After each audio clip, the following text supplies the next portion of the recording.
ಓಂ ಶ್ರೀ ಗುರು ಬುದ್ಧ ಬಸವ ಅಂಬೇಡ್ಕರ ಹರಳಯ್ಯ ನಮಃ. ನಾನು ಮಾದೇವಪ್ಪ ಯಲ್ಲಪ್ಪ ಹೊನ್ನ ಕಸ್ತೂರಿ, ಭವಿಷ್ಯಲಿಂಗ, ಶ್ರೀ ಹವಾಮಲಿನಾಥ್ ಮಹಾರಾಜರ ಆಶ್ರಮ, ಮನಗೂಳಿ ತಾಲೂಕು ಬಸವನ ಬಾಗೇವಾಡಿ. ಶ್ರವಣ ಮಾಡುತ್ತಿರುವ ಎಲ್ಲ ಸದ್ಭಕ್ತರಿಗೆ ನನ್ನ ಶರಣಾರ್ಥಿಗಳು.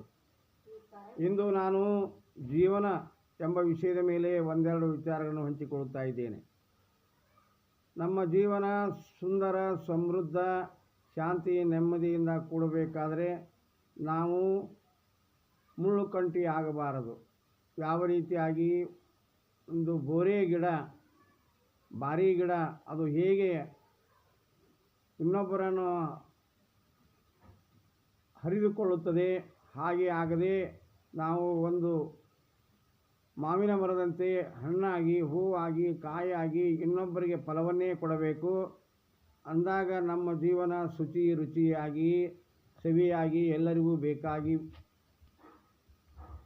ಬೇಕಾಗುತ್ತದೆ. ಆದ್ದರಿಂದ ನಮ್ಮ ಅವಗುಣಗಳನ್ನು ನಾವು ಬಿಡಬೇಕು.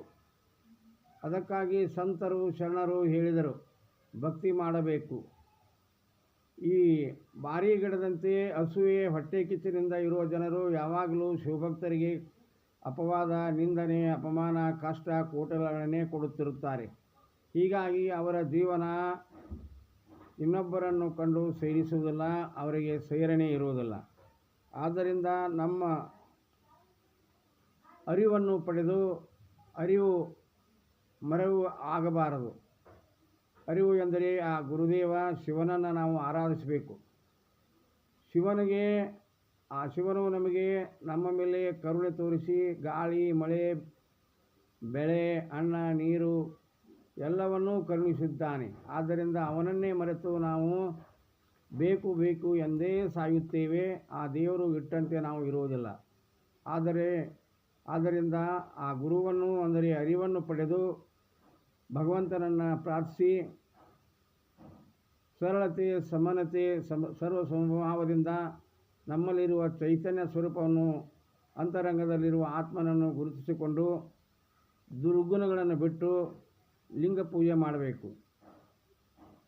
ಒಮ್ಮೆಯೂ ಲಿಂಗ ಪೂಜೆ ಮಾಡಲಿಲ್ಲ, ಒಮ್ಮೆಯೂ ಗುರುವನ್ನು ನೆನೆಯಲಿಲ್ಲ, ಅಜ್ಞಾನವನ್ನು ಬಿಡಲಿಲ್ಲ. ಅಂದರೆ ಕತ್ತಲೆಯಲ್ಲೇ ಜೀವನ ಸಾಗಿಸಿ ಕೊನೆಗಾಣುವುದು ಬೇಡ. ಆದ್ದರಿಂದ ಸುಜ್ಞಾನವನ್ನು ಪಡೆದು ದಾನ, ಧರ್ಮ ಅನುಸರಿಸಿ ನಮ್ಮ ಜೀವನವನ್ನು ಪರಮ ಪಾವನವನ್ನಾಗಿ ಮಾಡಿಕೊಳ್ಳೋಣ ಎಂದು ಹೇಳುತ್ತಾ ಎಲ್ಲರಿಗೂ ಶರಣಾರ್ಥಿಗಳು.